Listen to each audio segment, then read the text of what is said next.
Kubemba hiyo bao tulienda na mama yangu. Tukaenda mpaka shule. Wakati tulienda shule, mama yangu alikuwa na about 600 shillings. Tukaenda kwa basa. Basa akasema hapana, lazima urudi na mtoto yako kwa sababu fisi wakati hiyo ilikuwa about 3000 shillings. So my mother pleaded with the basa, and I was taken to the wakati hiyo ilikuwa inaitwa the headmaster of the secondary school. Nikapelekwa, nikaambiwa washa wende mama, rudi nyumbani utafute pesa, lakini hii mtoto yako hata kula kama huleti pesa. So my mother alirudi, na alirudi miguu kutoka hapo kuelekea nyumbani tena, kwa sababu hakuwa na fare, tulikuwa na hiyo pesa peke yake. So the school decided that now it should be put in the category of the students who are supposed to be assisted. Na mimi nimesoma huko shule from form 1 to form 6 nikisaidiwa from the late president ambaye tunampenda, baba yetu Mwai Kibaki, kwa sababu yeye alikuwa MP ya Udhaya wakati huo. Mimi nilisoma through bursary mpaka nikamaliza. Kutoka hapo I did diploma in medicine. I went to Eldoret District Hospital.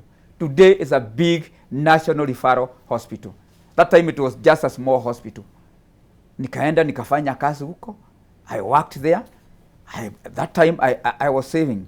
But I want to tell these people, from the time that I started even working, from the time I started growing, I have never smoked, I've never taken alcohol. So my issue was to save in order not to be the way my family was that time, because I was deciding to change the life of my sisters and my brothers. Niliwasomesha wote, hata nikanunua mashamba huko ya Mobi Eldoret, nikanunua ingine karibu Moi University. Yes. But when it came to 202 huko mbele huko 1992 1997 huko kulikuwa na mafita mingi. Nilitoka huko. I got back my land after 202 when Kibaki came back. You lost your land that you had in Eldoret. Yes. But then after 202, after Kibaki became the president, you got back everybody had freedom of association, and everybody could mingle with each other. The community which was staying there, the other communities, Kibaki did equalization of all communities. So the land that was taken by force, I got it back and I sold the land from there. So I came back to Nairobi. I worked in Kenyatta. I went to Memorial Hospital and I started my clinics.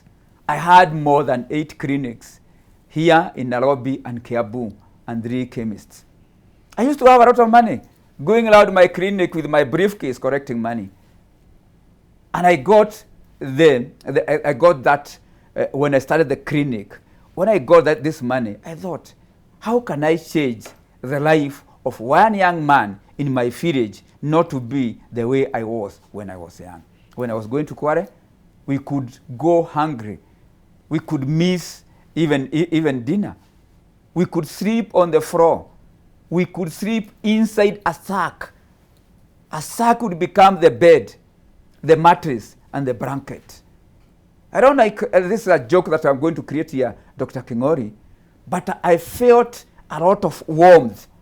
You know, ukiwa mdogo, wakati unakojoa hivi kwa kitanda, wakati hiyo unasikia joto kwa sababu kwa tumbo hakuna kitu. You have nothing in your stomach. Yes. I could feel that heat and got a bit of sleep. So when I came up... So you used to warm yourself from the inside? From the inside. Because actually, I don't. We are not. Sometimes we could not even get food. But I'm saying God works in a mysterious way. His wonders to perform. He performs miracles. Today, I talk of billion. And when I started having my clinic, I asked myself, how can I change the life of one young man in my village not to be the way I was when I was young? So, because I had clinic, I had made money. I asked myself, what can I do? And I thought if I could go and put up a medical clinic or a hospital in my village, or only employ people who have done medicine. So I saw I cannot change the common young man there. So back there in 1990s, 1998 there, God gave me a vision. And this vision that God gave me is about chicken. And God showed me that a chicken can be put up, can be laid. Somebody can put up chicken even if you are poor, you are rich, you are disabled, or you are old, or you are young. So I decided, why don't go now, because I can share the life of that person with chicken, why don't I go start putting up chicken?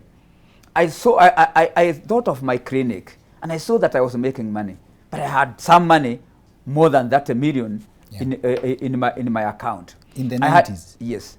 I had plots in Kitengera. I had 10 plots. So I thought that time, why don't I sell my plots? Why don't I use this money? Because God has given me a vision, I go and put up the vision. I came and said, I called my colleagues and I gave them my clinics. I didn't sell to them. I gave them my clinics. You donated? I donated to them. I went and building chicken houses. And these colleagues of mine that I gave my clinics, they were saying, Thuo sasa amefilisika. Ameenda kujenga tunyumba ya kuku Nyeri. Na ameacha nini? Na ndio nimewapatia nini? Nimewapatia clinic for free. Nimewapatia clinic for free. Anasema Thuo ameenda ameisha. So, I followed the vision that God has given me. Nikajenga. Hata ile watu walikuwa huko, the young people, could not agree to come and work with me. Kwa sababu walikuwa naona Thuo yule alitoka kwa nyumba ya umaskini. So, mimi nikaendelea. Baadaye they realized and they started working with us. Tukajegea kuku. The first batch of chicken that I bought from Netherlands costed me 25 million to import chicks. These are called breeders from Netherlands. What is so special about that breed? And why did you have to get them from Netherlands? In Kenya, we don't have breeders. Breeders are the one that lay eggs. Then you take them to the hatchery, hatch them, and then you get the chicks, the broider or the layers that you hear people putting up. So that's an opportunity people have not explored. Actually, in Kenya, Dr. Kingori, we have very big opportunities of this youth, all of them being in employment. But what we lack in this Kenya, it is proper leadership. Okay, so you imported from Netherlands? I imported, they started laying eggs. I started putting up a hatchery. We started a hatchery. We hatched. From there, I put up a processing where the slaughtering place. My slaughter is the biggest east and central of Africa. We started slaughtering. The slaughtering, you see the consequences, the steps that I'm taking. I'm saying I bought chicks. When I bought chicks, we employed people to take care, and we trained them how to put up to look about the chicks. I employed doctors, veterinary doctors, to educate them. So from there, these chicks, when we had the chicks now, we took they lay eggs, we took them to the hatchery. Then we have the broiler chicks.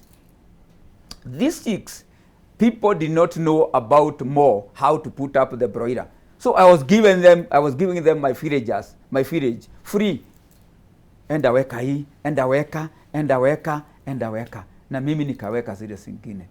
Then I put up a processing plant. That is a slaughter. Kishijio ya kuchijia kuku. That's what I'm saying, the biggest east and central of Africa. Tukaanza kuchija kuku. Wakati umechija kuku nikajiuliza, hii kuku nikisupply mikawa ingine, wale watu wako kwa village yangu watafurahia namna gani hii kuku? So the chicken brought up hotels. Okay. You see, the chicks that I imported from Netherlands brought up a hatchery. And the chicks that were produced from the hatchery brought up a slaughter. So the chicken that, technically, if I could take you back, Kidogo, yes, even the chicken that people are eating now, yes, from your business, yes, are descendants from Netherlands. As in, this is international chicken. Good. And it goes step by step, from starting bringing the chicken. The chicken opens the business ya pili ya, yes, hatchery, and then that opens the hotels. Yes. Okay. So now you see the step that I'm taking you. I went to my praise village to change the life of one young man. Na hiyo ndio nilikuwa nimeomba Mungu yangu anipatie nafasi ya kubadilisha mtoto moja ya kijiji yetu asiwe vile mimi nilikuwa. Yes. But when I started the chicken, we employed more than hundreds and hundreds of people. We went up, opened the hatchery. We employed more. We went again, we had the processing, the slaughter. We employed more. From there, this thing brought up the issue of where do these people take the chicken. So the chicken brought up the hotels. The hotels that I have today, they are more including in Jumba. When you go to Jumba, you still meet Bread Gate. Go to Mombasa, you meet Bread Gate. Go to Nakuru, go to Meru and other places, you meet Bread Gate. But myself, I had decided to go and change one person from my community, my village, not to be the way I was. And wale watu nilipatia clinic walianza kunienjoy. Today, kama mimi ningekuwa kwa clinic sile nilikuwa naso 8 na chemist 3, I'll still be having about 50 million or 100 million ile ningekuwa nimesave kutoka wakati huo. But today, I talk of billions. Why? Kwa sababu mimi nilienda sio kutajirika, mimi nilienda kujitolea kufanya kazi ya Mungu ya kuchange, kubadilisha maisha ya mtoto moja ya kijiji yetu asiwe vile mimi nilikuwa napiga mawe. Today kwetu it's like a town that Breadgate has created, as he mentioned about Breadgate. And Breadgate trains the young people, the old people. We have a college, a big college that trains people about chicken. And what I'm doing today, I remind these young men here, they went to school, they have gone to the university. Some of them have gone to college. What I do today, I never went to college. I've never become a veterinary doctor.